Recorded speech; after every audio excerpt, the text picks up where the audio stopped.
Big ബോസിൻ്റെ മറ്റൊരു live അപ്ഡേറ്റിലേക്ക് എല്ലാവർക്കും സ്വാഗതം. നിങ്ങൾ ആദ്യമായിട്ടാണ് ചാനൽ കാണുന്നതെങ്കിൽ സബ്സ്ക്രൈബ് ചെയ്യാൻ മറക്കല്ലേ. അങ്ങനെ ഇന്നത്തെ ലൈവിൽ ജിൻഡോ നിറഞ്ഞു നിൽക്കുകയായിരുന്നു. കാരണം ആ ഒരു ഒറ്റ നിമിഷം കൊണ്ട് ജിൻഡോയുടെ ആ ഒരു ഡിസിഷൻ ആ ഗെയിമിനെ തന്നെ അങ്ങ് മാറ്റിമറിച്ചിരിക്കുകയാണ്.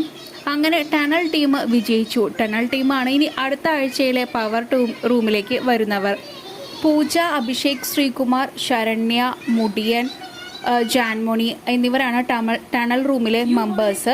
അപ്പോൾ ഇവർ ജയിച്ചത് കൊണ്ട് തന്നെ ജിൻഡോ പലതരം ഡിമാൻഡുകൾ വെച്ചിട്ടുണ്ട്. ക്യാപ്റ്റൻ ആവണം എന്നൊക്കെ പറഞ്ഞിട്ടുണ്ട്. ജിൻഡോ ഇങ്ങനൊരു തീരുമാനത്തിൽ എത്താൻ കാരണം തന്നെ പണ്ടത്തെ പവർ ടീമിലെ മെമ്പേഴ്സിനോടുള്ള ദേഷ്യം തന്നെയാണ്. അതായത് അപ്സര ആയാലും ഗബ്രി ആയാലും അർജുൻ ആയാലും അവരോടൊക്കെയുള്ള ആ ഒരു വിരോധം കൊണ്ടാണ് ജിൻഡോ ഇങ്ങനൊരു തീരുമാനം എടുത്തിരിക്കുന്നത്. പിന്നെ ഇപ്പോഴത്തെ ടണൽ റൂമിലുള്ളവർ എന്ന് പറഞ്ഞു കഴിഞ്ഞാൽ ജാൻമോണിയാണ്. ജാൻമോണി ജിൻഡോയുടെ ഒരു ഫ്രണ്ടാണ്. അത് ഋഷി ആയാലും കുറച്ചുകൂടി ഫ്ലെക്സിബിൾ